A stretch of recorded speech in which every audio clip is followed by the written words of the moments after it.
እግዚአብሔር አምላካችን የተባረከ ይሁን። ሰላም ሰላም ሰላም ለሁላችሁ። ጌታ እግዚአብሔር አምላካችን እናመሰግነዋለን። እንደገና ደግሞ ዛሬም እግዚአብሔር አምላካችንን ስሙን እንድንጠራ በእግዚአብሔር ፊት እንድንጸልይ እግዚአብሔር ይህንን ዕድል ሰጥቶናል።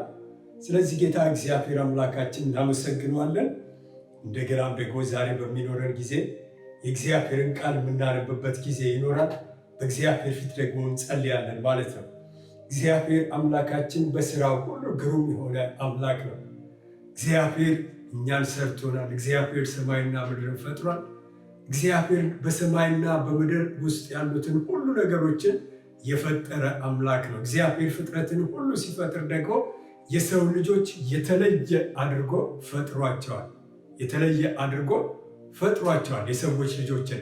ለምንድን ነው እግዚአብሔር ይህንን ያደረገበት ምክንያት ብለን ስንል ለራሱ ነው። ስለዚህ እግዚአብሔር የሰው ልጆችን የተለየ አድርጎ የፈጠረው እንዴት ነው ብለን ስንል ሁሉንም ፍጥረቶች ፈጥሯል። የሰው ልጅ ግን በመልኩና በአምሳሉ የፈጠረን ፍጡሮቹ ነን። ስለዚህ በምድር ላይ እግዚአብሔር ከፈጠራቸው ነገሮች ሁሉ ደግሞ እግዚአብሔር ቅድሚያ የሚሰጠው ለማን ነው ብለን ስንል ለእኔና ለእናንተ ለሰው ልጆች ነው ማለት ነው። ለምንድን ነው ብለን ስንል በመልኩና በአምሳሉ ስለፈጠረን ነው ማለት ነው። ፍጥረት ሁሉ ደግሞ በብዙ ነገር ተሸንፏል፣ ወድቋል። ነገር ግን የሰው ልጅ ደግሞ ከፍጥረት ሁሉ ይልቅ ደግሞ የተሸነፈው ማን ነው ብለን ስንል የሰው ልጅ ነው። ቅድሚያ በእግዚአብሔር ዘንድ ስፍራ የተሰጠው ስልጣን የተሰጠው ማን ነው ብለን ስንል የሰው ልጅ ነው። በኃጢአት ደግሞ የወደቀ እግዚአብሔርን ባለመታዘዝ ደግሞ የኖረ ማን ነው ብለን ስንል አሁንም የሰው ልጅ ነው። እንደገና ደግሞ እግዚአብሔር ከፍጥረታት ሁሉ ደግሞ ያሰበለት ለማን ነው ብለን ስንል ለሰው ልጅ ነው። ምክንያቱስ ብለን ስንል ልጁን ኢየሱስ ክርስቶስን በመስቀል ላይ ተሰቅሎ እንዲሞት አድርጎታል ማለት ነው። ስለዚህ ከድንግል ማርያም የተወለደው የእግዚአብሔር ልጅ አማኑኤል ስለ ሰዎች ልጆችና በደል ኃጢአት ሞቶ በመስቀል ላይ ተሰቅሎ ሰዎችን ከኃጢአት፣ ሰዎችን ከሞት፣ ሰዎችን ከእርግማን ምን አድርጎናል? ዋጅቶናል፣ አድኖናል፣ ታድጎናል ማለት ነው። ስለዚህ ይህንን ካደረገልን በኋላ እግዚአብሔር ምን አደረገ?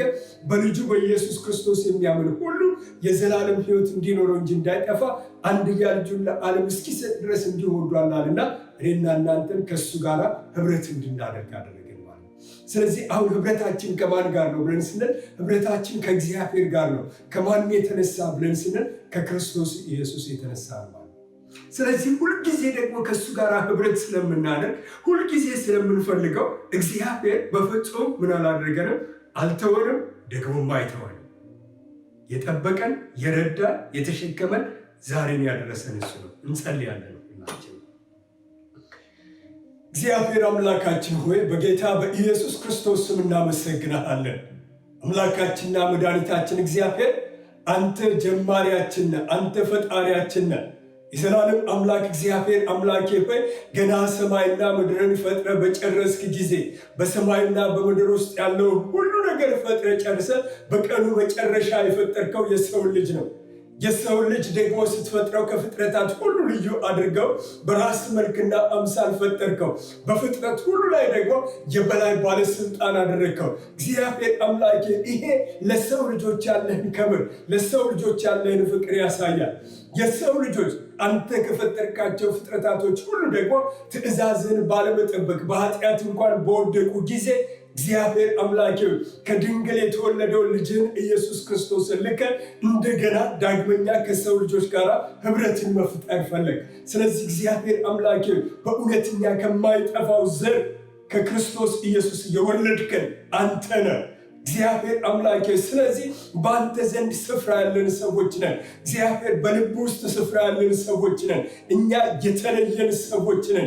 እግዚአብሔር አምላካችን በእውነት ስለወደድከን አስጠጋን፣ ስለወደድከን አከበርከን፣ ስለወደድከን ወደ ራስ ሳብከን። ስለዚህ እግዚአብሔር አምላካችን በጌታ በኢየሱስ ክርስቶስ ስም እናመሰግናለን። አምላካችንና መድኃኒታችን እግዚአብሔር ስላደረክልን በጎነት፣ ስላደረክልን መልካምነት፣ ስለዘረጋህልን የመዳን መንገድ በክርስቶስ ኢየሱስ ስም ይባረክ። እግዚአብሔር አምላክ ወደ ጥፋት ወደ ሞት እንዳንሄድ ነገር ግን የዘላለም አምላክ እግዚአብሔር ሆይ በመንገዳችን ላይ እየቀደም ከፊታችን እየወጣ እግዚአብሔር አምላክ ድቅድቁን ወደ ብርሃን እየለወጥ ጨለማችንን እያበራን ዛሬን አድርሰናልና በክርስቶስ ኢየሱስ ስም ይባረክ። ጌታ እግዚአብሔር አምላክ በዚህ ጊዜ ከምንሰማው ከምናየው ነገር የታደግከን፣ የጠበቅከን፣ ያስመለጥከን፣ የሰወርከን፣ የሸሸከን የዘላለም አምላክ እግዚአብሔር ለዘላለም በኢየሱስ ክርስቶስ ስም ይባረክ። ነጋችንም ደግሞ በአንተ እጅ ነው። ምንም ነገር ስለማንሆን ከኛ የተነሳ አይደለም፣ ከአንተ ከአምላካችን የተነሳ ጥበቃ በእኛ ላይ ስለሆነ በክርስቶስ ኢየሱስ ስም እናመሰግናለን። ጌታ እግዚአብሔር የዛሬውንም ቀናችንን አንተ ተረከብ። ዛሬ የሚኖረንን ጊዜ ሁሉ ለአንተ ለአምላካችን አደራ አሳልፈን ሰጥተናል። እግዚአብሔር በቃል ተናገረን፣ አስተምረን። እግዚአብሔር በሚያስፈልገን ነገር ሁሉ በክርስቶስ ኢየሱስ ስም አንተ ባርከን። እግዚአብሔር እናከብራለን። ክብር ላንተ ከፍ በልልን በኢየሱስ ክርስቶስ ስም አሜን። እግዚአብሔር አምላካችን የተባረከ ይሁን። ማስታወቂያዎችን ነግራቸዋለሁ። ማስታወቂያ ዛሬ ማለት ነው ኦገስት 2 የእህቶችና የእናቶች ህብረት አለ። የሚጀምረው 7 PM ነው እስከ 9 ድረስ ይቀጥላል ማለት ነው። ዛሬ ማታ ሁላችሁም እህቶች እንዳትቀሩ፣ እናቶች እንዳትቀሩ አስተባባሪዎች ያሳስባሉ። ስለዚህ ዛሬ 7 PM ወደ በተለመደው ስልክ ቁጥር ማለት ነው ከዚህ በፊት ቴሌኮንፈረንስ በምናደርግበት በሱ ስልክ ቁጥር እንድትገቡ አደራ እንላቸዋለን። የሚቀጥለው ሳምንት አርብና ቅዳሜ በእግዚአብሔር ፊት በጾምና በጸሎት የምንሆንባቸው ቀናቶች ናቸው። በእነዚህ ቀናቶች ማለት ነው አርብ ዕለት ከ10 AM እስከ 12 ድረስ፣ እንደገና ማታ ደግሞ ከ5 PM እስከ 8 PM ድረስ በእግዚአብሔር ፊት በጾምና በጸሎት ራሳችንን የምናዋርድበት ጊዜ ይሆናል። እንዲሁ ደግሞ ቅዳሜ ማለት ነው ኦገስት 8 ማለት ነው በተመሳሳይ ጠዋት 10 AM እስከ 12 ድረስ አለ።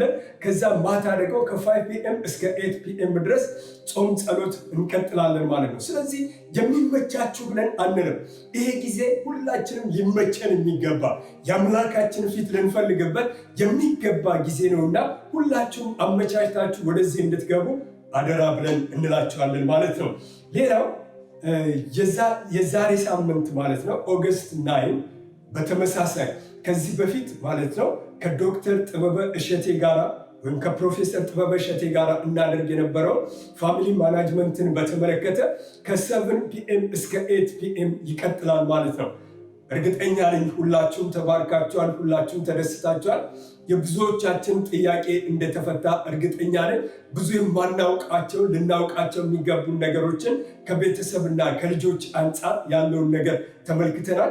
የሚቀጥለው ሳምንት የጥያቄና የመልስ ጊዜ ነው የሚሆነ። ስለዚህ ባለፈው ሳምንት እንደነገርኳችሁ ማለት ነው ጥያቄዎቹ ወደ እኔ ደርሰዋል። ጥያቄዎች ውስጥ መሳተፍ የምትፈልጉ ሰዎች ካላችሁ ኢሜላችሁን ለእኔ ቴክስት አድርጉልን። ከዚያም በኋላ ጥያቄዎቹን ወደ እናንተ ልክላቸዋለሁ። በ3 የተከፈሉ ናቸው ጥያቄዎቹ።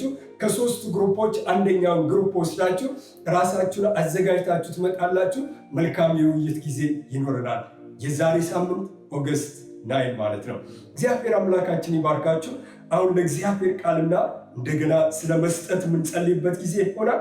የእግዚአብሔርን ቃል ዛሬ ከማቴዎስ 23 ላይ ከቁጥር 1 ጀምሮ የእግዚአብሔርን ቃል የምንመለከትበት ጊዜ ይሆናል። ሁላችንም አንገቶቻችንን ዝቅ አድርገን እንጸልይና ከዛ ደግሞ ወደሚቀጥለው እናልፋለን። የዘላለም አምላክ እግዚአብሔር በጌታ በኢየሱስ ክርስቶስ ስም እንደገና ደግመን እናመሰግናለን። አምላካችንና መድኃኒታችን እግዚአብሔር ሆይ ስላደረግከውና ስለሰራው ታላቅ ስራ ስም በኢየሱስ ክርስቶስ ስም ለዘላለም ይባረክ። እግዚአብሔር አምላክ በዚህ ሰዓት ስለ መስጠት መባና አስራትን ስለ መስጠት ነው ጸልያለሁ። ወንድሞቼና እህቶቼ የዘላለም አምላክ እግዚአብሔር ቅዱሳኖች በዚህ ስራ እየተሳተፉ ስላሉ በክርስቶስ ኢየሱስ ስም እንድትባርካቸው ነው ጸልያለሁ። የሰማይ አምላክ እግዚአብሔር ሆይ በጌታ በኢየሱስ ክርስቶስ ስምና ስልጣን ጸልያለሁ። እነዚህ የሚሰጡ እጆች ሁሉ በጌታ በኢየሱስ ክርስቶስ ስም የተባረኩ ይሁኑ። እግዚአብሔር አምላክ ከሰጣቸው መልሰው ለቤት ስራ የሚሆነውን ገንዘባቸውን ሰጥተዋል። የሰጣቸው አንተ ነህ፣ ካንተ ተቀብለዋል። እግዚአብሔር አምላክ አንተ መንግስት ላይ ደግሞ መዝራት ወደው ስጦታቸውን ሰጥተዋል። በክርስቶስ ኢየሱስም ይሄ ስጦታቸው የተባረከ እንዲሆን ጸልያለሁ። የዘላለም አምላክ እግዚአብሔር ሆይ ከነርሱ እርግማንን፣ ከነርሱ ማጣትን፣ ከነርሱ ድህነትን በጌታ በኢየሱስ ክርስቶስ ስም እሰብራለሁ። እግዚአብሔር አምላክ በሚያስፈልጋችሁ ነገር ሁሉ ይባርካችሁ። መስጠት ፈልገው ደግሞ ያጡትንም በጌታ በኢየሱስ ክርስቶስም እንድትሰጣቸው፣ እንድትባርካቸው፣ እንድታበዛላቸው የዘላለም አምላክ እግዚአብሔር በሮችን እንድትከፍትላቸው በኢየሱስ ክርስቶስ ምን ጸልያለሁ። እግዚአብሔር እናመሰግናለን። ክብር ሁሉ ላንተ ይሁን። አሁንም ደግሞ ጌታ እግዚአብሔር ሆይ በቃለ አንተ እንድትናገረን፣ እንድታስተምረን፣ አንተ ከኛ ጋር እንድትሆን በክርስቶስ ኢየሱስ ስም እንጸልያለን። እግዚአብሔር ለዘላለም ስም ይባረክ። በጌታ በኢየሱስ ክርስቶስ ስም አሜን። እግዚአብሔር አምላካችን የተባረከ ይሁን። እንግዲህ የዛሬ የመጽሐፍ ቅዱስ ክፍላችን የማካፍላችሁ በጣም ሰፊ ነው። የማቴዎስ ወንጌል ምዕራፍ 23 ከቁጥር 1 እስከ 28 ድረስ ባለው ላይ ነው እና አጠር አድርጌ ቶሎ ቶሎ እናገራለሁ ማለት ነው እና ርዕሳችንን እንደዚህ ብየዋለሁ። የተውነው ዋናው ነገር ብየዋለሁ። የተውነው ወይም የጠፋብን አንድ ዋና የሆነ ነገር አለ። በዚህ ጉዳይ ነው የምንነጋገረው ማለት ነው። የዛሬ እንግዲህ ከተራው ነገር ይልቅ ልባችን በአብዛኛው ጊዜ የሚያዘነብለው ከዋናው ነገር ይልቅ በተራው ነገር ላይ ነው። ልክ አሁን ማቴዎስ 23ን በምንመለከትበት ጊዜ ዋና ነገር አለ። ነገር ግን እነዚህ ፈሪሳውያን ሰዎች ያደረጉት ነገር ምንድን ነው መስላችሁ? ዋናውን ነገር ትተው ነገር ግን ተራ የሆነው ነገር ላይ ጊዜ ሲወስዱበት እንመለከታለን ማለት ነው። በዚህ ዘመን የነበሩ ሰዎችን በምንመለከትበት ጊዜ የማቴዎስ ወንጌል ምዕራፍ 23 በተጻፈበት ጊዜ ማለት ነው ከ6000 በላይ የሚሆኑ ፈሪሳውያን በአይሁድ ምድር ላይ ነበሩ ማለት ነው። እዚህ ጋር ስለ ፈሪሳውያን ጌታ ኢየሱስ ክርስቶስ ጠንክር አድርጎ የተናገረበት ክፍል ነውና ይህንን በተናገረበት ጊዜ እነዚህን ሰዎች ወደ እውነተኛ መንገድ ሊመልሳቸው ነው። አነጋገሩን ስንመለከተው በጣም ኃይል የተሞላበት ንግግር ሲናገራቸው ነው የምንመለከተው እና ከነዚህ ፈሪሳውያን መካከል ደግሞ ሁሉም ፈሪሳውያን ስተዋል ማለት አይደለም። መጽሐፍ ቅዱሳችንን ሲናገር ከፈሪሳውያን አንዱ ወይም አለቃ ከነበሩ ሰዎች አንዱ ኒቆዲሞስ ነው ይለናል። ዮሐንስ ወንጌል ምዕራፍ 3 ላይ ስንመለከት በሌሊት ሰዎች በማይንቀሳቀሱበት ጊዜ ወደ ክርስቶስ ኢየሱስ እንደመጣና ከክርስቶስ ኢየሱስ ጋር ስለ ዳግም መወለድ ሲነጋገር እንመለከተዋለን። ሌላው ደግሞ ፈሪሳዊ የተባለው ደግሞ የአርማትያሱ ዮሴፍ የሚባል እርሱም ደግሞ በዮሐንስ ወንጌል ምዕራፍ 19 ላይ የእግዚአብሔርን ቃል ስንመለከት ጌታ ኢየሱስ ክርስቶስ ከሞተ በኋላ ጲላጦስን ሄዶ የክርስቶስ ኢየሱስን ስጋ የለመነው ሰው ነው። ከኒቆዲሞስ ጋር ሆነው የክርስቶስ ኢየሱስን ስጋ እንደወሰዱት መጽሐፍ ቅዱሳችን ይናገራል ማለት ነው። ስለዚህ ሁሉም ፈሪሳውያን ምን አይደሉም ማለት ነው? ክፉዎች አይደሉም። ሁሉም ፈሪሳውያን ደግሞ እግዚአብሔርን የማይፈልጉ አይደሉም። እግዚአብሔርን የሚፈልጉ፣ እግዚአብሔርን የሚፈሩ በእነሱ መካከል ነበሩ ማለት ነው።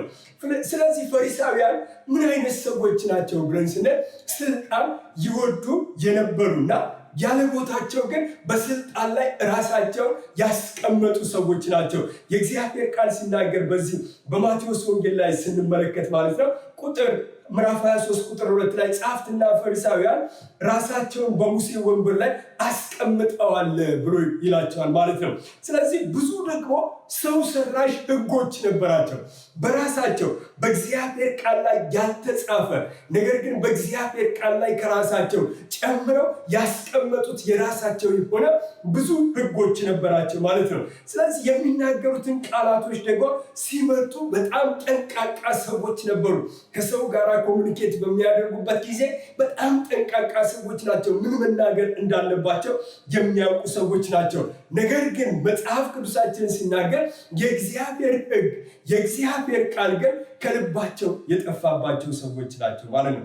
ስለዚህ ቅድስናቸው የሚገለጠው ደግሞ በኑሯቸው ሳይሆን የነሱ ቅድስናቸው የሚገለጠው የተለያየ አሸንክታብ ይላል እዚሁ ክፍል ላይ ስንመለከት በአንገታቸው ላይ እና በእጃቸው ላይ አድርገው ምን ያደርጉ ነበረ? በሕዝቡ መካከል ይመላለሱ ነበረ ማለት ነው። እንዲህ አይነት ሰዎች ናቸው። ስለዚህ እነዚህ ሰዎችን በምንመለከትበት ጊዜ እነዚህን ነገሮች ሁሉ ያደርጉና በኋላ የምንመለከታቸዋለን። ዋናውን ነገራቸውን ትተው ነገር ግን ሁለተኛ የሆነው ነገራቸው ላይ ፎከስ ሲያደርጉ እንመለከታቸዋለን ማለት ነው። ምርቃቱ ላይ ብቻ ሲያተኩሩ እንመለከታለን ማለት ነው።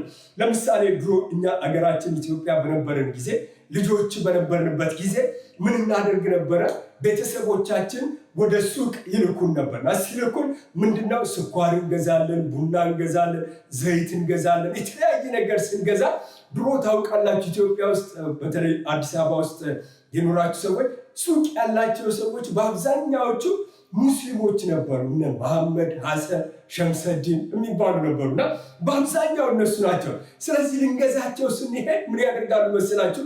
ኮሾ ከረሜላ የሚባል ነበር። ያችን ምርቃት ይሰጡናል ማለት። አሁን እኛ ልጆች ስለነበረን ምንድን ነበር ምኑ ላይ ነው ፎከስ የምናደርገው ብለን ስንል በዋናነት ፎከስ የምናደርገው በምንገዛው ዕቃ በስኳሩ ላይ ወይ በቡናው ላይ ወይ በዘይቱ ላይ ሳይሆን ነገር ግን በኮሾ ከረሜላው ላይ ነበር። ለምሳሌ መሐመድ ሱቅ ሄደን አንድ ኮሾ ከረሜላ ይሰጠን ከሆነ ሸምሱ ሱቅ ስንሄድ ደግሞ ሁለት የሚሰጠን ከሆነ መሐመድ ሱቅ ከመግዛት ሸምሱ ሱቅ ሄደን እንገዛለን። ግን ዋናውን ነገር አንመለከትም። የትኛው ጋር ነው ጥሩ አድርጎ ዋና ልንገዛው የሄድነውን ነገር የሚሰጠንን ነገር ብለን አናየም። ለምንድን ነው ብለን ስንል ዋናውን ነገር ትተን እኛ ፎከስ የምናደርገው ምን ላይ ነው? ሁለተኛው ነገር ላይ ነው ማለት ነው። ለምንድን ነው ብለን ስንል ልጆች ስለሆንን ነው ማለት። ከዛ አደግንና ወጣቶች ደግሞ ስንሆን ወደ መርካቶ ምናምን ወደ ሱቅ አሁንም ጫማ ልንገዛ ስንሄድ ሰዎች ጫማ ስንገዛቸው ካልሲ መርቁልን ጀመር። አሁንም ደግሞ የኛ ችግራችን ምንድነው? ጫማው ላይ ሳይሆን ፎከሳችን ካልሲው ላይ ሆነ ማለት ነው። እንደገና ደግሞ ሱሪ ልንገዛ እንሄድና ሱሪ ስንገዛቸው ቀበቶ ምርቃት ይሰጡናል። አሁንም አይናችንን ከሱሪው ላይ እናነሳና ቀበቶ እንዴት ነው? ሌዘር ነው ወይስ ፕላስቲክ ነው ብለን እሱን እናየዋለን። ግን እኮ ፎከስ ማድረግ ያለብን ምኑ ላይ ነው ብለን ስንል ዋናው ነገር ላይ ነው ማለት ነው። እንደገና ደግሞ ሸሚዝ እንገዛና ሸሚዙን ይሰጡናል። ከዛስ በኋላ ብለን ስንል የምናተኩረው ምኑ ላይ ነው ብለን ስንል ሸርት ባንድ ይባላል እዚህ ላይ እና እዚህ ላይ ይታሰር የነበረ እና እሱ ላይ ነው። አሁን ደግሞ አሜሪካን ሀገር ከመጣን በኋላ ምናልባት እንግዲህ ስንገዛ አይታችሁ ከሆነ ወይ ደግሞ ልጆች ያላችሁ ከልጆች ጋር ማክዶናልድ ሄዳችሁ ከሆነ አንድ በርገር ከገዛ ይላሉ እዛ ሁለተኛውን በነፃ እንሰጣለን ስለሚባል አሁን ምንድነው የምናደርገው ብለን ስንል ዋናው የትኛው ላይ ነው ብለን ስንል ያችን የምትመረቀው ነገር ላይ ነው ማለት ነው። ትልልቅ ሰዎችም ደግሞ ይኮንና ማስታወቂያ ሲናገሩ በቴሌቪዥን በር ከገዛችሁ መስኮት መርቃለሁ ብሎ ይላሉ ነጋዴ። መስኮት ከገዛችሁ በር መርቅላችኋለሁ ብሎ ይላል። ይይዙናል ማለት ነው። ስለዚህ በእንደዚህ አይነት ሁኔታ ነው ማለት ነው ምን የምናደርገው ዋናውን ነገር ትተን ሁለተኛው ላይ እንሆናለን ማለት ነው። ስለዚህ ሰዎች ሁሉ ጊዜ ልባቸው የሚንጠለጠለው ምን ላይ ነው ብለን ስንል ዋናው ላይ ሳይሆን ምርቃቱ ላይ ቅድሚያ መሰጠት የሚገባው ነገር ላይ ሳይሆን ሁለተኛው ነገር ላይ ማለት ነው። ፈሪሳውያን የተዉት ዋና የሆነ ነገር እንዳለ ይሄ የማቴዎስ ወንጌል ምዕራፍ 23 ይነግረናል ማለት ነው። እንደገና እነሱ መተው ብቻ ሳይሆን ለሰዎች እንኳን ሲያስተምሩ የሚያስተምሩት የትኛውን ነው ብለን ስንል ዋና የሆነው የሙሴን ሕግ ሳይሆን ነገር ግን የትኛውን ነው ብለን ስንል እነሱ በፍልስፍናቸው ያወጡት የራሳቸው የሆነ ሕግ አላቸው። ስለዚህ እዛኛው ሕግ ላይ ሰዎች ፎከስ እንዲያደርጉ ትኩረት እንዲሰጡ ያደርጋሉ ማለት ነው። የትኛው ላይ ብለን ስንል ሙሴ ባስተማረው ሕግ ላይ ሳይሆን በራሳቸው ልምምድ ላይ ሰዎች እንዲንተራሱ ያደርጓቸዋል ማለት ነው። ስለዚህ እናስተምራለን የሚሉት ግን ምንድን ነው ብለን ስንል የሙሴን ሕግ ነው። ነገር ግን በብዙ ሺህ ሕዝብ የሚቆጠር ከራሳቸው የሆነ ነገር ጨምረው ልክ እንደ እግዚአብሔር ቃል ምን ያደርጓቸው ነበረ? ያስተምሯቸው ነበር። ልክ እንደ እግዚአብሔር ቃል ምን ያደርጓቸዋል? ያስተምሯቸዋል። ነገር ግን እኮ በሙሴ ሕግ ውስጥ ያልተጻፈ እነሱ በራሳቸው ያወጡት ነገር ነው ማለት ነው። ከእግዚአብሔር ቃል ይልቅ የራሳቸውን ፍልስፍና ምን ያደርጉ ነበረ? ያስቀድሙ ነበረ ማለት ነው። ዋናውን የእግዚአብሔርን ሐሳብ ትተው የራሳቸውን ሸክም በሕዝቡ ላይ ይጭኑበት ነበር። ይህንን ነው ጌታ ኢየሱስ ክርስቶስ በማቴዎስ 23 ላይ የሚለው። ዋናውን የእግዚአብሔርን ቃል፣ የእግዚአብሔርን ሐሳብ፣ የእግዚአብሔርን ሕግ ትተው ነገር ግን የራሳቸውን ሕግ ምን ያደርጉ ነበረ? በሰው ላይ ይጭኑበት ነበረ ማለት ነው። ያስተምራል፣ ነገር ግን ትምህርቶቻቸው ወደ እግዚአብሔር አያስጠጋም። ለምን ብለን ስለ የሚያስተምሩት ዋናውን የእግዚአብሔርን ቃል ሳይሆን የነሱ ፍልስፍና ነበረ ማለት። ስለዚህ ወደ እግዚአብሔር አያስጠጉም ነበረ ማለት ነው። በዚህ በክፍላችን ላይ በምንመለከትበት ጊዜ እንደ ምሳሌ አድርገን ብንወስድ የተለያዩ ቃሎች አሉ። እዚህ ላይ በቤተ ክርስቲያንና በውስጥ ያለውን ወርቅ ያወዳድራሉ እና የሚበልጠው ቤተ መቅደሱ ሆኖ እያለ እነሱ ግን የሚያስበልጡት ምን ነበረ? ወርቁን ነበረ። ቤተ መቅደስ አለ፣ ልክ እንደዚህ አይነት ቸርች ማለት ነው። ትልቅ ቸርች አለ። በዛ ቸርች ውስጥ ደግሞ ምን አለ? ወርቅ አለ። ስለዚህ እነሱ በሚምሉበትም ጊዜ በሚናገሩበትም ጊዜ የሚምሉትና የሚናገሩት ወይም ደግሞ ትልቅ ስፍራ የሚሰጡት ለምንድን ነው ብለን ስናይ በቤተ መቅደስ ውስጥ ላለ ወርቅ ነበረ ቅድሚያ የሚሰጡት። ነገር ግን በቤተ መቅደሱ ውስጥ ካለው ወርቅ ይልቅ ቅድሚያ የሚሰጠው የቱ ይላቸዋል? ቤተ መቅደሱ እኮ ነው ብሎ ጌታ ኢየሱስ ክርስቶስ ይላቸዋል ማለት ነው። ሌላው ደግሞ በመሰዊያውና በመሰዊያው ላይ በተቀመጠው መባን ደግሞ ያወዳድራሉ። መሰዊያውን ያመጣሉ፣ በመሰዊያው ላይ ደግሞ የተቀመጠውን መባ ደግሞ ያመጡና ያወዳድራሉ። ዋናው ነገር ምኑ ነው ብለን ስንል መሰዊያው ሆኖ እያለ እነርሱ ግን ያስበልጡት የነበረው የትኛው ነው? በመሰዊያው ላይ የተቀመጠውን መባውን ነበር ማለት ነው። ስለዚህ ጌታ ኢየሱስ ክርስቶስ ምን አለ? ይሄም ተሳስታችኋል፣ ልክ አይደላችሁም አላቸው። ቅድሚያ መሰጠት የሚገባው የቱ ነው አለ? መሰዊያው ነው እንጂ በመሰዊያው ላይ ያለው መባ አይደለም ብሎ ሲላቸው እንመለከታለን። እንደገና ደግሞ ሌላም አንስቶ ይነግራቸዋል። ስለ ጽዋ ያነሳና ይነግራቸውና የጽዋው ውስጡ ዋና ሆኖ እያለ እነርሱ ግን ምን ያደርጉ ነበር ይላል? የጽዋው ወይም የወጭቱን ውጭውን ያጠሩት ነበር ይላል። ጌታ ኢየሱስ ክርስቶስ ግን ሲነግራቸው ምን አለ? የወጭቱን ወይም ደግሞ የጽዋው የትኛውን አጥሩ ብሎ ይላቸዋል? የውስጡን አጥሩ እንጂ የውጭውን አይደለም ብሎ ይላቸዋል። ቅድሚያ መስጠት የሚገባቸው ለየትኛው ነው? ለውጭው ሳይሆን ለውስጡ እንደሆነ ይነግራቸዋል ማለት ነው። እንደገና ደግሞ አሁንም ሲነግራቸው የሙታን መቃብርን ያሳያቸውና እነዚህ ሰዎች የሙታን መቃብርን ይወስዱና ውጭውን በደንብ አድርገው ያሳምሩት ነበረ፣ ውስጡ ግን ምን ይዞ ነበር ይላል? የሙታንን አጥንት ሰብስቦ ይዞ ነበር ይላል። ጌታ ኢየሱስ ክርስቶስ አሁን እኮ ቅድሚያ መሰጠት ያለበት ለየትኛው ነው ብሎ ይላቸዋል? ለውስጡ ነው እንጂ ለውጭው አይደለም በማለት ይነግራቸዋል ማለት ነው። አሁንም እንደገና ደግሞ ሌላ ነገር ደግሞ ይነግራቸዋል። በዚሁ በማቴዎስ 23 ላይ ስንመለከት እናንተ ይላቸውና ትንሿን ኃጢአት ትቃወማላችሁ ብሎ ይላቸውና ትልቁን ኃጢአት ግመል የሚያክለውን ግን ምን ታደርጉታላችሁ? ትውጡታላችሁ ብሎ ይላቸዋል። አሁንም ቅድሚያ መስጠት የሚገባው የትኛው ነው ብለን ስለ ቅድሚያ መስጠት ለሚገባቸው ቅድሚያ አይሰጡም ማለት ነው። ስለዚህ በውጫቸው ጻድቃን ሲሆኑ ውስጣቸው ግን ግብዝነትና አመፀኝነት የሞላባቸው ሰዎች ነበሩ። አሁንም እነዚህን ሰዎች የሚላቸው በምንድን ነው ብለን ስለ ቅድሚያ መስጠት ያለባቸው ለራሳቸው እንኳን ለውስጣቸው ነው እንጂ ለውጫቸው አልነበረም። እነዚህ ሰዎችን ግን ስንመለከታቸው ጌታ ኢየሱስ ክርስቶስ ሲያስተምር ምን አለ? ለውጫቸው ቅድሚያ ይሰጡት ነበር። ቅድስናቸው በውጫቸው ነው፣ ጽድቃቸው በውጫቸው ነው፣ መልካምነታቸው በውጫቸው ነው፣ የፍቅር ሰው መሆናቸው በውጫቸው ነው። ውስጣቸው ግን ምን አይነት ሰዎች ናቸው? ግብዝነትና አመፀኝነት በውስጣቸው የሌለውን ነገር በውጭ የሚገልጹ ሰዎች ናቸው። እንደገና ደግሞ ውስጣቸው አመፀኛ የሆኑ ሰዎች ናቸው ማለት ነው። እንደገና አሁንም ደግሞ ስለነዚህ ሰዎች ጌታ ኢየሱስ ክርስቶስ ሲናገር ምን አለ? ከአዝሙድ አለ፣ ከከሙን አለ፣ ከእንስላል አስራትን ያወጣሉ ብሎ አላቸው። በጣም የሚገርማቸው ከትልልቁ ነገር እንግዲህ ትቷቸዋል። ከትልልቁ ነገር አስራት እንደሚያወጡ እርግጠኛ ሆኖላቸው፣ አሁን ግን እነዚህን ሰዎች ሲያቸው በጣም እንኳን ጥቃቅን ከሆነው ነገር በጣም ከታማኝነታቸው ብዛት የተነሳ ማለት ነው ከአዝሙድ ይላቸዋል፣ ከከሙን ይላቸዋል፣ ከእንስላል አስራትን ያወጣሉ። ዋናውን ነገር ግን ትታቸዋል ብሎ ይላቸዋል። ዋናው ነገር ከእርሱ ይልቅ ይላቸውና ፍርድ ነው ይላቸዋል። ምሕረት ነው ብሎ ይላቸዋል። ታማኝነት ነው ብሎ ይላል። ዋናውን ነገር ትተውት ምን እያደረጉ ነው? በጣም ከትንንሹ ነገር ግን ታማኞች እየሆኑ ነው ማለት ነው። የእነዚህ ሰዎች ዋናው ችግራቸው በእግዚአብሔር ቃል ላይ ያለው ዋናውን ነገር ትተውት ነበር። በእግዚአብሔር ቃል ላይ የተጻፈላቸው የእግዚአብሔር ቃል የመሰከረላቸው ዋናውን ነገር ትተው፣ ነገር ግን በትናንሹ ነገር ነበረ ታማኝነታቸው፣ በትናንሹ ነገር ነበረ ልባቸው ያርፍ የነበረው ማለት ነው። ኑሯቸው ሁሉ ዋና በሆነው ነገር ላይ ሳይሆን ተራ በሆነው በራሳቸው ሀሳብና በራሳቸው ፍልስፍና በራሳቸው ልምምድ ላይ ነበረ ማለት ነው። ለዚህ ነው ነቢዩ ሆሴዕ ሲናገር ምን አለ?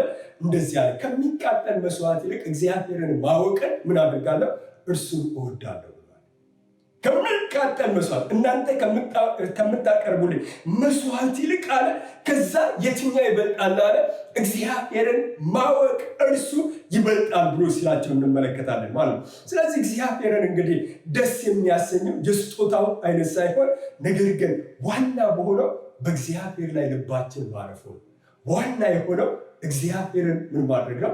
ማወቅ ነው ማለት ነው። ዋናው እግዚአብሔርን ማወቅና እግዚአብሔርን ምን ማድረግ ነው? መያዝ ነው። ዛሬ ዋናው ለእኛ ምንድን ነው ብለን ስንል ዋናው ኢየሱስ ሆኖ እያለ እኛ ግን ልባችን ያለው ምን ላይ ነው ብለን ስንል ሁለተኛው ነገር። እነዚህ ፈሪሳውያንን ስንመለከታቸው ዋናውን ነገር ትተው ነገር ግን ሁለተኛ የሆነው ነገር ላይ ነው ልባቸው ያረፈው፣ ልባቸው የተሰጠው። ዛሬም ደግሞ እኛ በአዲስ ኪዳን ዘመን ያለ እግዚአብሔርን የምናመልክ ሰዎች ዛሬ ምንድን ነው ሊሆን የሚገባው ብለን ስንል ከምንም ነገር ይልቅ ልባችን ሊያርፍ የሚገባው ዋናው በሆነው በኢየሱስ ክርስቶስ ላይ ነው ማለት ነው። ለምሳሌ እንደው በጣም እንደው እንዴት እንዲህ አይነት ነገር ትለናለ ብላችሁ እንዳትሉ እንጂ ዛሬ ለምሳሌ አገልግሎት ዋና ነገራችን የሆነብን ጊዜ አለ። አገልግሎታችን ዋና ነገራችን ይሆናል። ስለዚህ የምንኖረው ለኢየሱስ ክርስቶስ ሳይሆን ነገር ግን የምንኖረው ለማን ነው ብለን ስንል ለአገልግሎታችን ነው ማለት ነው። ግን መጽሐፍ ቅዱሳችን የሚፈልገው ነገር የእግዚአብሔር ቃል ምንድን ነው ብለን ስንል ለአገልግሎታችን እንድንኖር ሳይሆን ለክርስቶስ ኢየሱስ እንድንኖር የተጠራን ሰዎች ነን። አገልግሎታችን ዋና ይሆንብንና ኢየሱስ ክርስቶስ ግን ሁለተኛ ይሆንብናል። ልክ እንደነዚህ ሰዎች ማለት ነው። እግዚአብሔር ግን የሚፈልገው ምንድነው ብለን ስንል ዋና ሊሆንብን የሚገባው እግዚአብሔር ራሱ ነው። ከዛስ በኋላ ብለን ስንል አገልግሎት ደግሞ ከእግዚአብሔር ቀጥሎ ነው ማለት ነው። እንግዲህ አንዳንድ ጊዜ ጸሎታችን ዋና ነገር ይሆንብንና ግን ጸሎቱን የሚሰማውን ዋናው እግዚአብሔርን ግን ምን ልናደርገው እንችላለን? ልንተው እንችላለን። አንዳንዴ ደግሞ አምልኮ ዋና ነገር ይሆንብንና ነገር ግን የሚመለከው ልንተው እንችላለን። አንዳንድ ጊዜ ደግሞ ዝማሬ ዋና ነገር ይሆንብንና ነገር ግን መዝሙር የሚሰጠውን ደግሞ እሱን ልንተው እንችላለን ማለት ነው። ስለዚህ ይሄ ሁሉ እንግዲህ አሁን ዝማሬው፣ አምልኮም፣ ጸሎቱ፣ አገልግሎቱ እነዚህ ሁሉ ነገሮች አሁን የጠቃቀስኳቸው ሁሉም እንግዲህ ጥሩ ሆነው ሳለ ነገር ግን የዋናውን ቦታ ሊይዙ በፍጹም አይገባም ማለት ነው። ለፈሪሳውያን ትልቅ ችግር የሆነባቸው ምንድን ነው ብለን ስንል ዋናውን ትተው ሁለተኛውን ነገር ነበር ዋጋ የሚከፍሉት የሚኖሩት ብዙ ነገራቸውን የሚያሳዩት በምን ላይ ነው ብለን ስንል ዋና በሆነው ነገር ላይ አልነበረም ማለት ነው። ስለዚህ አስራትን መስጠት አምልኮ ከሆነ ማቴዎስ 23 ላይ እነዚህ ከትንሽ ነገር እንኳን ሳይቀር ምን ያደርጉ ነበረ ብለናል? ያደርጉ ነበረ ብለን ግን ጌታ ኢየሱስ ክርስቶስ ያላቸው ነገር ምንድን ነው ብለን ስንል በሕግ ያለውን ዋና ነገር ስለምትተው አላቸውና ወዮላቸው አላቸው። በሕግ ያለው ዋና ነገር ምንድን ነው ብለን የእግዚአብሔርን ቃል በምንመለከትበት ጊዜ ሕግና ነቢያት ስለማን ይመሰክራሉ አለ? ስለ ክርስቶስ ኢየሱስ ይመሰክራሉ። ሕግም ነቢያትም ስለማን ይናገራሉ? ስለ ክርስቶስ ኢየሱስ ይናገራሉ። ስለዚህ ጌታ ኢየሱስ ክርስቶስ ምን አላቸው? እነዚህ ሰዎች ሲሰጡ እነዚህ ሰዎች ለእግዚአብሔር ቤት ታማኝነታቸውን አየና በሕግ ያለውን ዋና ነገር ግን ምን አድርጋችሁታል? ትታችሁታል አላቸው። ስለዚህ ወዮላችሁ አላቸው። በጣም ማስጠንቀቂያ ሲሰጣቸው እንመለከታለን ማለት ነው። ስለዚህ አስራት ይሰጡና አስራት ተቀባዩን ግን ምን አድርገውት ነበረ? ትተውታል። አስራታቸውን ይሰጣሉ። ነገር ግን ችግራቸው ምንድን ነው ብለን ስንል አስራት ተቀባዩን ግን እሱን ትተውታል ማለት ነው። አስራትን መባውን ይሰጣሉ፣ ይጸልያሉ፣ ያመልካሉ፣ ያስተምራሉ፣ ያገለግላሉ። ግን ጸሎት የሚሰማውን እግዚአብሔርን ግን ምን አድርገውታል? ትተውት ነበረ ማለት ነው። ስለዚህ ጌታ ኢየሱስ ክርስቶስ ምን አለ? በሕግ ያለውን ፍርድን፣ ምሕረትን፣ ታማኝነትን ዋናውን ነገር ምን አድርጋችሁታል? ጥላችሁታል ብሎ ይላቸዋል ማለት እንደው ምንድን ነው የሚላችሁ? ወዮላችሁ ብሎ ይላቸዋል። በመጽሐፍ ቅዱሳችን ውስጥ ንጉሱ ሳኦልን በምንመለከትበት ጊዜ ያደረገው ነገር ምንድን ነው ብለን ስንል ዋናውን እግዚአብሔርን ተወና ለእግዚአብሔር ምን ይዞ መጣ? መስዋዕትን ይዞለት መጣ። እግዚአብሔር ግን ምንድን ያለው ብለን ስንል ዋናውን ነገር እኮ ትተሃል፣ ዋናውን ነገር ትተህ መስዋዕትን ነው ለእኔ ይዘህልኝ የመጣው። ስለዚህ እግዚአብሔር ምን አድርጌዋለሁ ያለ ንቄሃለሁ በቃ። ምክንያቱም እግዚአብሔር ምን ነበር ያለ? ሂድና አጥፋ ነበረ ያለ። ሙሴ ግን የእግዚአብሔር ቃል ሲናገር ከፍልስጤም ምድር ምን አደረገ? ሰዎች እነዚህ ለአምላካችን ለእግዚአብሔር እንሰዋቸዋለን፣ ስለዚህ እነዚህ የሰቡትን ይዘናቸው እንሄድ ብሎ ሲሉት ይዟቸው ወደ እስራኤል ምድር እንደሄደ የእግዚአብሔር ቃል ይናገራል። ከዛስ በኋላ ብለን ስንል እነዚህ እሱ የወሰዳቸው ያገሱ ጀመረ። እግዚአብሔር ያንን ሰማና ምን አለ? እግዚአብሔር ሳሙኤልን ሲልክበት እንመለከት። እነዚህ ምንድን ናቸው? ለምን ይዘህ መጣህ ብሎ ሲለው አይ ለአምላክ ለእግዚአብሔር በጌልጌላ ምን እናደርግ ዘንድ ነው አለ። እንሰዋው ዘንድ ይዘን መጥተናል ብለዋል። ከዛስ በኋላ ብለን ስንል እግዚአብሔር በቃ ሳኦልን ምን አድርጌዋለሁ? ንቄዋለሁ። እንዲናቅ ያደረገው ነገር ምንድን ነው ብለን ስንል ዋናውን እግዚአብሔርን ትቶ ለእግዚአብሔር አምልኮ ይዞለት መጣ። እግዚአብሔር የሚመለክበት፣ እግዚአብሔርን ስሙን የሚጠሩበት፣ እግዚአብሔርን ሊያመሰግኑበት ይዘውት የመጡትን ነገር ያንንም ነገር እንደገና ደግሞ ራሱ ያመጣውንም ሳኦልንም ምን አድርጌያቸዋለሁ አለ እግዚአብሔር፣ ንቄያቸዋለሁ። ሳሙኤል አለቀሰ። ሲያለቀስ ለምን ለሱ ታለቅስለታለህ? በቃ እኔ እኮ ንቄዋለሁ። እንዲናቅ ያደረገው ነገር ምንድን ነው ብለን ስንል ዋናውን ነገር ምን ማድረጉ ነው? መተው ነው ማለት። ስለዚህ በቤተ ክርስቲያንም ዛሬ ስንመለከት በጣም የምንጠቃው አንዳንድ ጊዜ ሁላችንም አላልኩም፣ ቅድም ፈሪሳውያን ሁሉም ናቸው አላልኩም። እና አንዳንድ ጊዜ አንዳንዶቻችን በጣም የምንጠቃው፣ በጣም የምንጋደረው፣ በጣም ዋጋ የምንከፍለው፣ በጣም ጊዜያችንን የምንሰጠው ለምንድን ነው ብለን ስንል ዋና እኮ ለሆነው ነገር አይደለም፣ ለክርስቶስ ኢየሱስ እኮ አይደለም። ዋናውን ትተን ዋናውን አስቀምጠን እኛ ግን የምንጋደለው ለምንድን ነው ብለን ስንል ለሁለተኛው ነገር እኮ ነው፣ ለአገልግሎት እኮ ነው።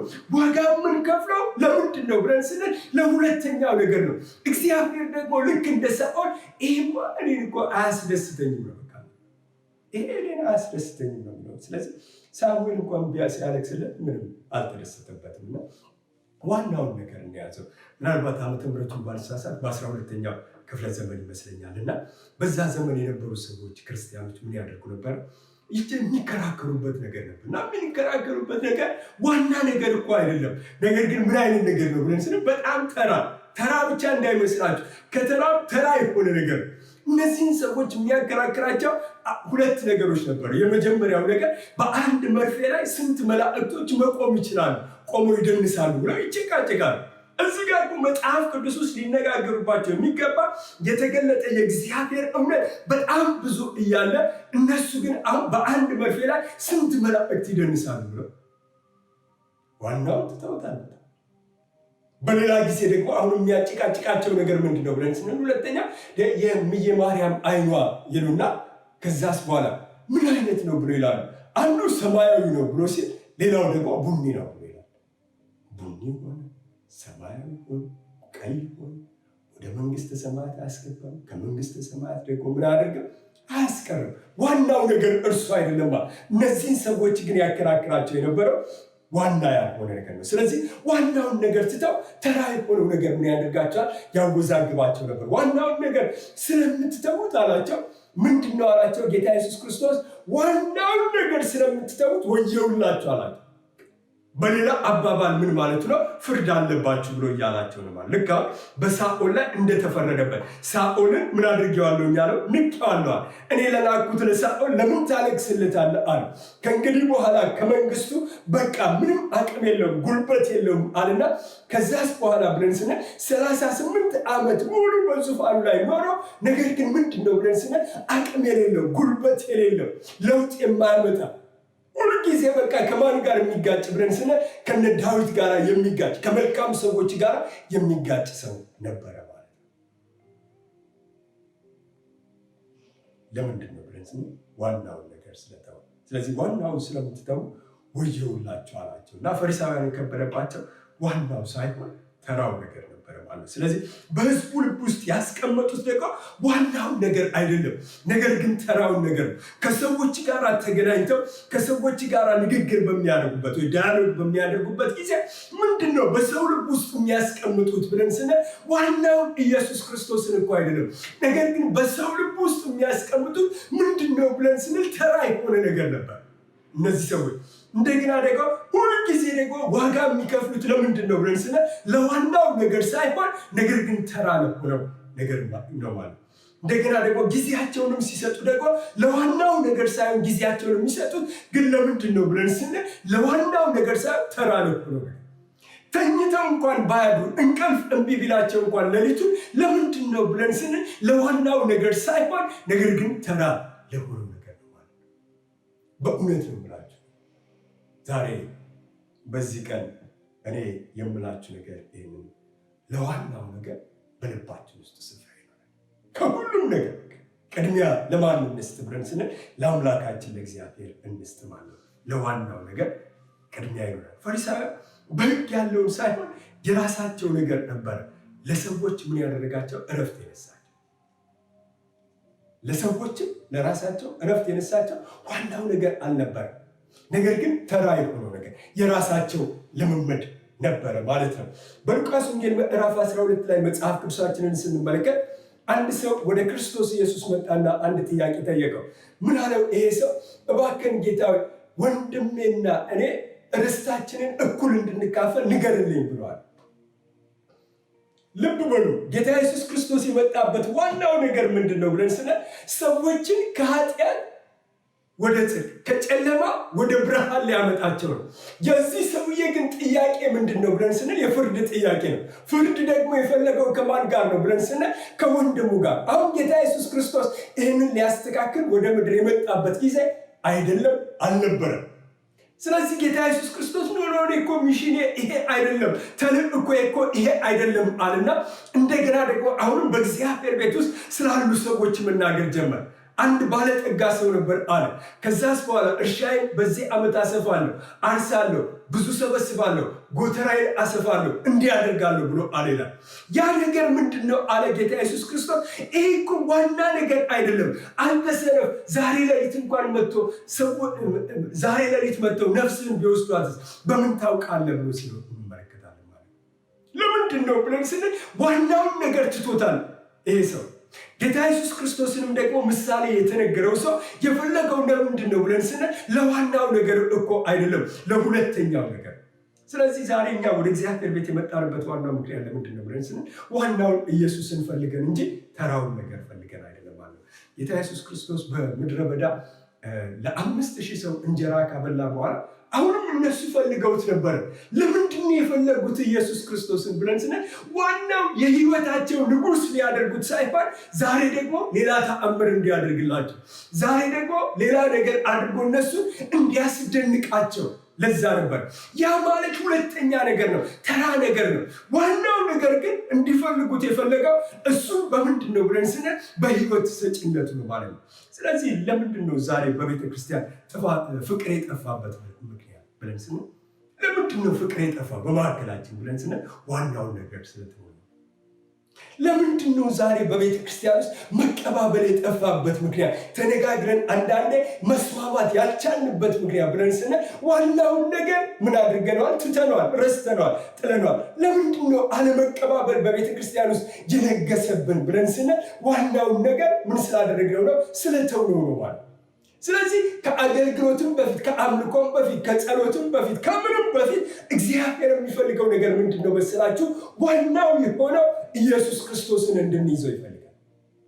ዋናው እሱን ነገራችንን እንያዘው። ሁላችንም እናለቅሳለን፣ እናዝናለን። ግን ለምንድን ነው የምናለቅሰው? ለምንድን ነው የምናዝንበት ምክንያት ብለን ስንል ለዋናው ነገር እኮ አይደለም፣ ለሁለተኛው ነገር። በእውነት ነው ብናለቅስ ብናዝን ብዙ ነገሮችን ዋጋ ብንከፍል ለዋናው ነገር አይደለም፣ ነገር ግን ለሁለተኛው ነገር ነው ማለት ነው። ስኬትን በኑሮ በህይወት በአገልግሎት እንፈልገዋለን፣ ግን ስኬት የለም። ለምንድን ነው ብለን ስንል ዋናውን ነገር ስለጣለው። ለዋናው ስፍራ ስለሌለን እኮ ነው። ስኬት እንፈልጋለን። በቃ ተሳክቶልን በህይወታችን፣ በኑሯችን፣ በስራችን፣ በትምህርታችን፣ በብዙ ነገራችን ተሳክቶልን ራሳችንን ከፍታ ስፍራ ልናገኘው እንፈልጋለን። ነገር ግን ባሰብነው ልክ ራሳችንን አላገኘነው። ለምንድን ነው ብለን ስንል ዋናውን ስለተውነው ማለት ነው። አንዳንድ ጊዜ ብለን አገር ያዝ ብለን ስለ ምድራችን እንጨዋለን፣ ጸልያለን። እግዚአብሔር በምድራችን ላይ ተነስ፣ በቃ በኢትዮጵያ ላይ በአሜሪካ ላይ እግዚአብሔር ለውጥ ይምጣ፣ ይሄ ይደረግ፣ ያ ይሁን ብለን አይተናል። በርግጥ ለውጥ አይተናል፣ አላየንም ብያላችሁ። ግን ምንድን ነው ብለን ስንል አንዳንድ ጊዜ የጮህነውን ያህል ለውጥ ማምጣት አልቻለም። ለምንድን ነው ለውጥ ማምጣት ያልቻልነው? በምድራችን ላይ የጮህነውን፣ የጸለይነውን፣ የጾምነውን ያህል ለምንድን ነው ለውጥ ማምጣት ያልቻልንበት ምክንያቱ ብለን ስንል ዋናውን ነገር ትተነዋል። ማንም? ኢየሱስ ክርስቶስ። እሱን ትተን ሌላ ነገር ከሱ እንፈልጋለን። አይሆንም ማለት በመጽሐፍ ቅዱሳችን ውስጥ ለዚህ ነው በአንደኛ ሳሙኤል ምዕራፍ 4 ላይ የእግዚአብሔርን ቃል በምንመለከትበት ጊዜ የእስራኤል ልጆች ከፍልስጤም ጋራ ለጦርነት ወጡ ይላል እና ወደ ጦርነት ሄዱና ከዛ አሁን የእስራኤል ልጆች ከዚህ በፊት ብዙ ስላሸነፉ ፍልስጤምን ኮንፊደንስ አላቸው። በቃ እርግጠኛ እንደሚያሸንፉ 100% ተማምን ናቸው። ስለዚህ ልክ ለጦርነት እንደወጡ ፍልስጤማውያን አሳደው 4000 ሰዎች ገደሉባቸው። ከዛ በኋላ በቀጥታ ምንድን ያደረጉት? መጽሐፍ ቅዱሳችን ሲናገር ወደ ኢየሩሳሌም ሄዱና ታቦቱን ተሸክመውት መጡ። ታቦቱን ተሸክመው ሲሄዱ እነዛ ፍልስጤማውያን ፈሩ፣ ደነገጡ፣ ተጨነቁ። ለምንድን ነው የደነገጡበት ምክንያት ብለን ስንል እነዛ ፍልስጤማውያን ከእስራኤል ልጆች ይልቅ ስለ እግዚአብሔር ታቦት እውቀት ውስጣቸው አለ። ምን አሉ? አምላኮቻቸውን ይዘው መጥተዋል። ስለዚህ አሁን በእነሱ አምላክ ፊት መቆም አንችልም ብለው ሲሉ ሌላ ድምፅ ለፍልስጤማውያን መጣ። በርቱ፣ ታሸንፏቸዋላችሁ። ልክ ፍልስጤማውያን ወጥተው ጦርነት ሲገጥሟቸው 30,000 ሰዎችን አቆሰሉ፣ ገደሉባቸው። ለምንድን ነው ይሄ የሆነበት ምክንያት ብለን ስንል ዋናውን እግዚአብሔርን ትተው ታቦቱን ነው ይዘውት የመጡ። ግን እኮ ታቦቱን ስንመለከተው ከዚያ በፊት ምንድን ነበር ያደረገው ብለን ስንል መንገድ ይመራቸው የነበረው ታቦቱ ነው። እንደገና ደግሞ ዮርዳኖስን የከፈለላቸው ታቦቱ ነው። እንደገና የኢያሪኮ ቅጥር ሲፈርስ ደግሞ ታቦቱን የተሸከሙ ሰዎች ናቸው 7 ጊዜ ከካህናቶቹ ጋር ምን ያደረጉት? የዞሩት ይላል። እንደገና ደግሞ ኢያሱ 18 ላይ የእግዚአብሔርን ቃል በምንመለከትበት ጊዜ በሴሎ ሄደው የእግዚአብሔርን የመገናኛ ድንኳን ተክለው የእግዚአብሔርን ታቦት ባስገቡበት ጊዜ በዙሪያቸው ያሉ ሰዎች ሁሉ ጸጥ ብለው ምን አደረጉላቸው? ተገዙላቸው ይላል። ከምን የተነሳ ብለን ስንል ከእግዚአብሔር ታቦት የተነሳ። ያ የእግዚአብሔር ታቦት ግን ቁልበት የሚኖረው አቅም የሚኖረው ከማን የተነሳ ነው ብለን ስንል ከሕያው ከእግዚአብሔር የተነሳ ብቻ። ዛሬ ግን ወደ ጦርነት በሚወጡበት ጊዜ ያንን የእግዚአብሔርን ታቦት ተሸክመው ሲሄዱ ማሸነፍ አይደለም ሽንፈት ነው የገጠማቸው። ያ ብቻ አይደለም፣ ታቦቱን አስማርከው ነው የመጡት። ማስማረክ ብቻ አይደለም፣ የእግዚአብሔርን የከበረውን ታቦት ከከበረው ከእግዚአብሔር ቤተ መቅደስ ወጥቶ እርኩስ በሆነው በዳጎን ቤት ውስጥ ነው የተቀመጠው። ለምንድን ነው ብለን ስንል ታቦቱ ጉልበት እኮ አጥቶ አይደለም፣ ታቦቱ አቅም እኮ አጥቶ አይደለም። እነሱ ግን አይናቸው በእግዚአብሔር ላይ በዋናው ላይ መሆን ሲገባው በምን ላይ አደረጉ? በታቦቱ ላይ በሁለተኛው ላይ አደረጉ። ስለዚህ ድል ከየት ይምጣ? ድል ሊመጣ አልቻለም ማለት ነው። ስለዚህ ዛሬ ግን ዋናውን አስቆጥተውታል፣ አስከፍተውታል። ሁለተኛውን ይዘውት ሲመጡ ድል ሳይሆን የገጠማቸው ምንድነው? ሽንፈት ነው ማለት ነው። ስለዚህ ዋናውን ኢየሱስን እንያዝ። እሱ የድላችን ምንጭ፣ እሱ የስኬታችን ምንጭ ዋናው ኢየሱስ ክርስቶስ። ማርያምና ዮሴፍን በሉቃስ ወንጌል ላይ ታስታውሳላችሁ። ወደ ኢየሩሳሌም ኢየሱስ ክርስቶስን የ12 ዓመት ልጅ ሆኖ እያለ ይዘውት ሄደው ነበርና ይዘውት ሄደው በዓል ሊያከብሩ ማለት ነው። አክብረው ሲመለሱ እሱ እዛው ቀርቶ ነበር። እነሱ የ2 ቀን መንገድ ሄደው ነበር። ከዛ በኋላ ከ2 ቀን በኋላ ትዝ ሲላቸው የት አለ ብለው ሲሉ የለም። በሰዎች መካከል ቢፈልጉት የለም። 2 ቀን ነበር ወደፊት ሄዱ፣ 3 ቀን ወደ ኋላ ተመለሱ እያጠያየቁ። ከዛ ሲሄዱ የት ያገኙት ብለን ስንል በቤተ መቅደስ ይሄዳሉ። መንገዳቸው ይሄዳሉ 2 ቀን ሙሉ። ተመልከቱ፣ 2 ቀን ማለት እንግዲህ 48 ሰዓት በሙሉ በመሄድና በማረፍ ላይ ናቸው። በዛ ሁሉ ጊዜ ግን ምንድነው የሆነባቸው ብለን ስናይ ዋናቸውን ነገር ምን አድርገውታል? ትተውታል። ዋና እኮ ዋጋ የከፈሉለትን የተሰደዱለትን የት ድረስ ብለን ስናይ እስከ ግብፅ ድረስ ሕፃኑን ይዘውት እንደሄዱ መጽሐፍ ቅዱሳችን ይናገራል። ከ2 ዓመት በታች ያሉትን ሄሮድስ ባስገደለ ጊዜ ማለት ነው። ዋጋ የከፈሉለትን ኢየሱስ ክርስቶስን እርሱን ትተውት እኮ ነው። ዋናቸውን ትተው እነሱ ግን መንገዳቸውን ይሄዳሉ። እንዴት? ዋናቸው እኮ ማን ነው? ኢየሱስ ክርስቶስ። ዋጋ የከፈሉለት ማለት ኢየሱስ ክርስቶስ እኮ በሰዎች ማርያም እንድትጠላ ያደረጋል። ባረገዘች ጊዜ ከማን የተነሳ ነው ብለን ስናይ ከኢየሱስ ክርስቶስ የተነሳ እኮ ነው። የእሱ ጽንስ እኮ ነው። በውስጧ ስላለ እኮ ነው በቃ እንደምትሞት እርግጠኛ የነበረው ዮሴፍ እራሱ እኮ ዋናቸውን ትተውታል ማለት ነው። ስለዚህ ዋናቸው ማን ነው ብለን ስናይ ዋናችን ዛሬ ለኛ ማንም አይደለም። ዋናችን ኢየሱስ ክርስቶስ። ዋናችን አገልግሎት አይደለም። ዋናችን አምልኮ አይደለም። ዋናችን ህብረት አይደለም። ዋናችን ጸሎት አይደለም። ዋናችን ግን ማን ነው ብለን ስናይ የዘላለም አምላክ እግዚአብሔር ብቻ ነው። የሎዶቅያን ቤተክርስቲያን በመጽሐፍ ቅዱሳችን ውስጥ በምንመለከትበት ጊዜ በጊዜው ጥሩ ነገር የነበራት ቤተክርስቲያን ነበረች። በኋላ ግን መጽሐፍ ቅዱሳችን ሲናገር ለብ ያለች እንደነበረች የእግዚአብሔር ቃል ይናገራል። የእግዚአብሔር ቃል ሲናገር ባለጸጋ ነበረች። በምን ብለን ስንል በምድራዊ ነገር ዓለማዊ ነገር የገነነባት ቤተክርስቲያን ነበረች። ከዛ ደግሞ በራሷ ብቃት የምትተማመን ምንም ነገር አያስፈልገኝም ብላ የምትል ነበረች። እንደገና ደግሞ ትዕቢት ያለባት ሆና ነበር።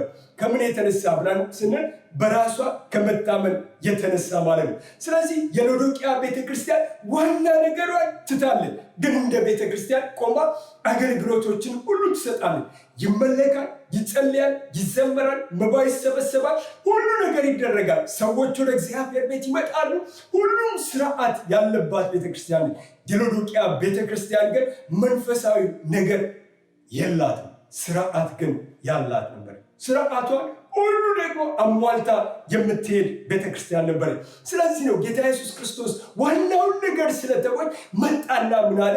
እነሆ በደጅ ቆሜ አንኳኳለሁ፣ ማንም ድምፄን ቢሰማ በሩንም ቢከፍትልኝ ወደ እርሱ እገባለሁ፣ ከእርሱ ጋር እራት እበላለሁ።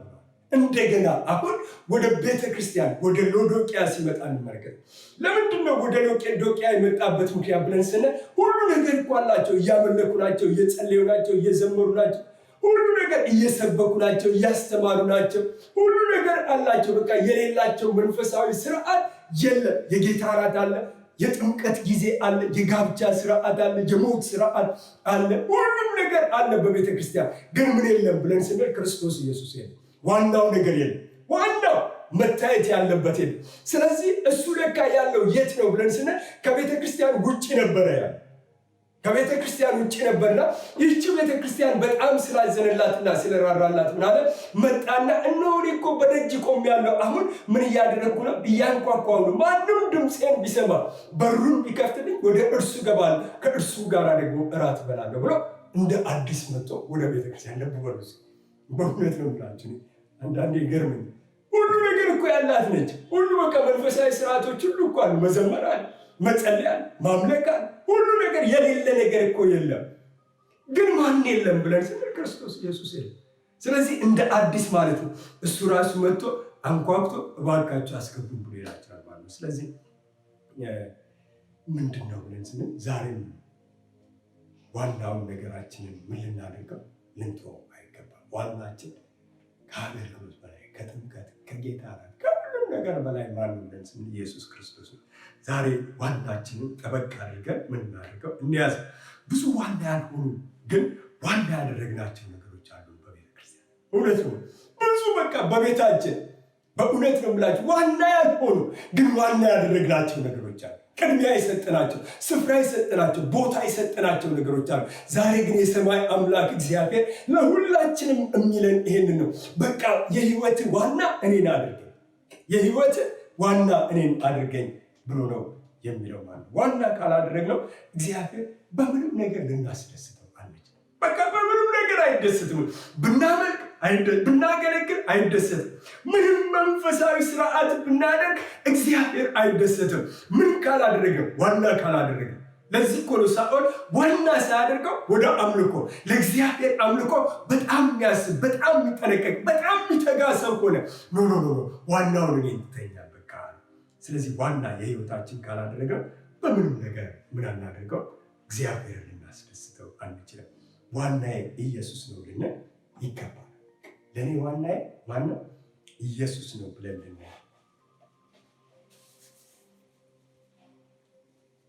ዋናዬ ኢየሱስ ነው ብለን ልንል ይገባናል ማለት ነው። ሌላው ምንድን ነው ብለን ስንል ምርቃት ነው ማለት ነው። ሌላው ምርቃት ቀጥሎ የሚመጣ ነው ማለት ነው። ስለዚህ እስካሁን የመጽሐፍ ቅዱሳችን ምን ይላል? ሐዋርያው ጳውሎስ ሲናገር እንደዚህ ይላል፣ ልጅ ሳለሁ እንደ ልጅ አስብ ነበር አለ። አሁን ግን አለ የልጅነትን ጸባይ ምን አድርጌያለሁ? ሽሬያለሁ።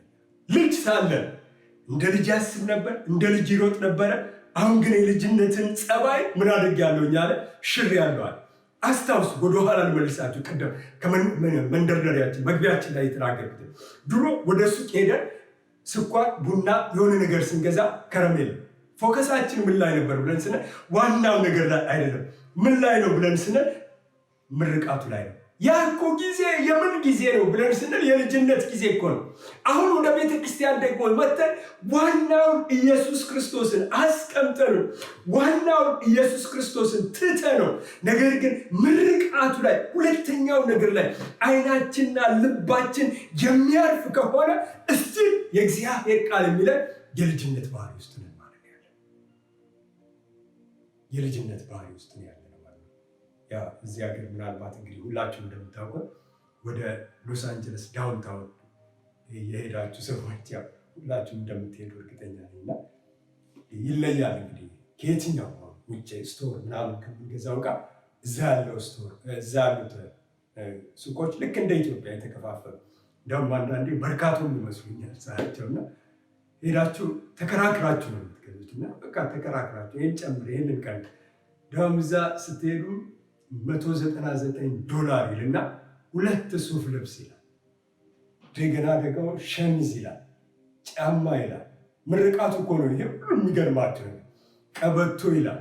በቃ እነዚህ ሁሉ ምንድናቸው? ምርቃት። አንዳንድ ሰው አንዳንድ ጊዜ ሄድና ቅድም እንዳልኳቸው ሱፍ ልብሱ ምን እንደሚመስል አያዩ።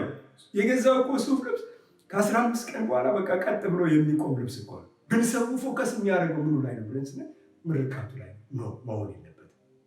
ዛሬም በእግዚአብሔር ቤት ውስጥ እኔና እናንተ በምንኖርበት ዘመን በምርቃቱ ላይ ሳይሆን ልባችን ማረፍ ያለበት በምኑ ላይ ነው ብለን ስንል በዋናው ላይ ነው።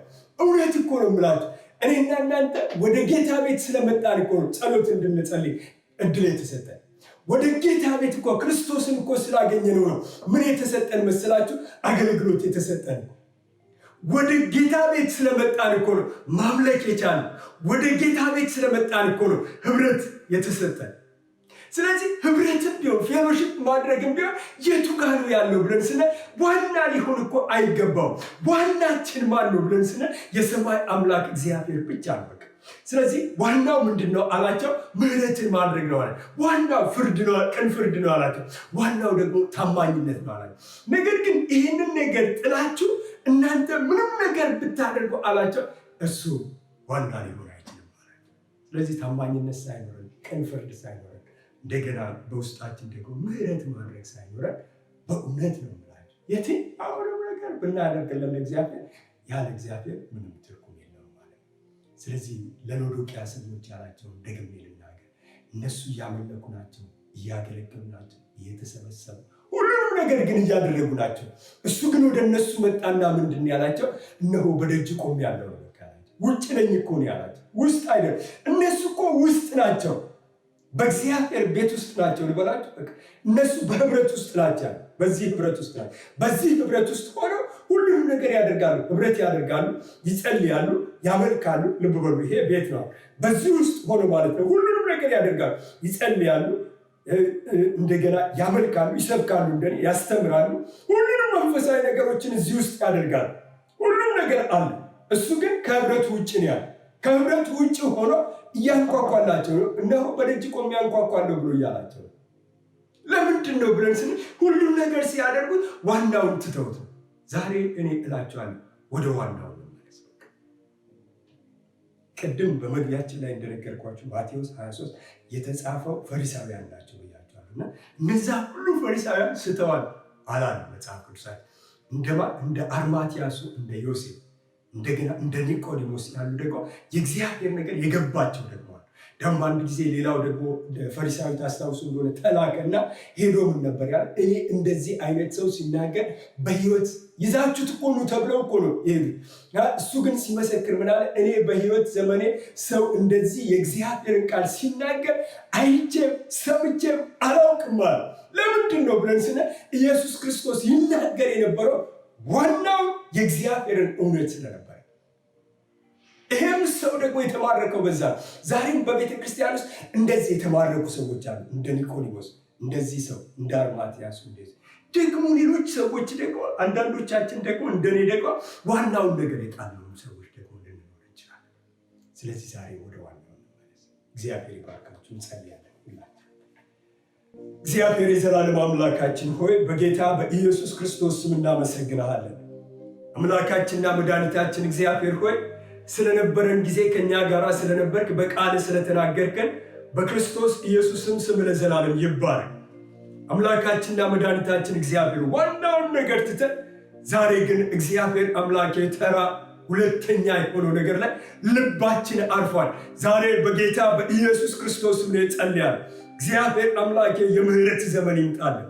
እግዚአብሔር የምህረት ጊዜ በኢየሱስ ክርስቶስ ስም ለእያንዳንዳችን እንድታደርግልን እኔ እለምንሃለሁ።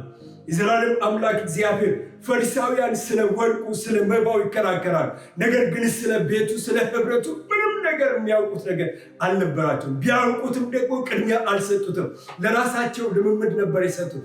አምላካችንና መድኃኒታችን እግዚአብሔር እኔና ወንድሞቼ እኔና እህቶቼ ቅዱሳን ሕዝብ የዘላለም አምላክ እግዚአብሔር ሳናውቀው ሳንረዳ ዋናውን ነገር ትተን ዛሬ ጌታ እግዚአብሔር አምላክ ሁለተኛ በሆነው በአገልግሎት ላይ በተለያዩ ክርስቲያናዊ ልምምዶች ላይ እግዚአብሔር አምላክ የምን ፎከስ የምናደርግ ከሆነ ዛሬ በኢየሱስ ክርስቶስም እንደ ሎዶቅያ ቤተክርስቲያን ወደኛ እንድትመጣ እግዚአብሔር አምላክ ወደ ልባችን እንድትገባ በልባችን ዙፋን ላይ እንድትቀመጥ በክርስቶስ ኢየሱስ ምን ይለምናል። እግዚአብሔር የዘላለም አምላክ ብዙ ምክንያቶች ሊኖሩ ይችላሉ። እግዚአብሔር አምላክ አንተ ከኛ ልብ ስፍራ ለመልቀቅ የሰማይ አምላክ እግዚአብሔር የትኛው ምክንያት ግን በአንተ ዘንድ ተቀባይነት የለው። በኢየሱስ ክርስቶስ ስም ጸልያለሁ። የዘላለም አምላክ እግዚአብሔር አምላክ በልባችን ውስጥ ያንተ እውነት ስፍራ ያገኝ፣ ያንተ ቃል ስፍራ ያገኝ፣ ያንተ እውነት ስፍራ ያገኝ። እግዚአብሔር አምላክ በኢየሱስ ክርስቶስ ዛሬ እግዚአብሔር አምላክ ከዋና ነገራችን ላይ አንስተን ተራ ነገር ላይ ከሆነ ዛሬ በክርስቶስ ኢየሱስ ወደ ዋናው ነገራችን ልባችንን እንድትመልሰው እኔ እለምንሃለሁ። ወደ ዋናው ነገራችን አይናችንን እንድትመልሰው እኔ እለምንሃለሁ።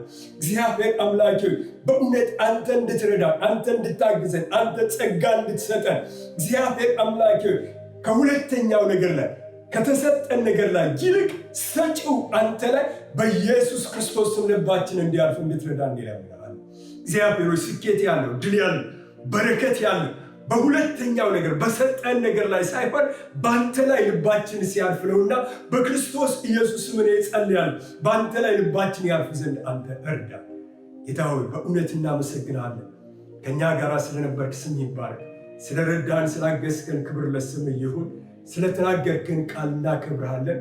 በጌታ በኢየሱስ ክርስቶስ ስም አሜን። እግዚአብሔር ይባርካችሁ። ሁላችንም እጆቻችንን ወደ አምላካችን እናነሳዋለን። እግዚአብሔር አምላካችን ይባርካችሁ። እግዚአብሔር ይጠብቃችሁ። እግዚአብሔር ጸጋውን ያብዛላችሁ። እግዚአብሔር በነገር ሁሉ ዋና በሆነው በአምላካችሁ ላይ ልባችሁና አይናችሁ እንዲያልፍ የዘላለም አምላክ እግዚአብሔር ይርዳችሁ። እግዚአብሔር በነገር ሁሉ ይባርካችሁ። በሚቀጥለው ሳምንታችሁ የዘላለም አምላክ እግዚአብሔር ከፊታችሁ ይውጣ፣ ከፊታችሁ ቅደም፣ ከኋላችሁ ይከተላችሁ። እግዚአብሔር ከክፉ ነገር ይጠብቃችሁ። እግዚአብሔር መንገዳችሁን ያቅናላችሁ። በልጁ በኢየሱስ ክርስቶስ ደም ውስጥ ይሰውራችሁ። የዘላለም አምላክ እግዚአብሔር ከምታውቁት ከማታውቁት፣ ከምታዩት ከማታዩት ከክፋት አሰራር ሁሉ በኢየሱስ ክርስቶስ ደም ውስጥ ሰውሮ ያስመልጣችሁ። በእግዚአብሔር አብ በእግዚአብሔር ወልድ በእግዚአብሔር መንፈስ ቅዱስ አንድ አምላክ ስም ባርካችኋለሁ። የተባረካችሁ ሁኑ። አሜን።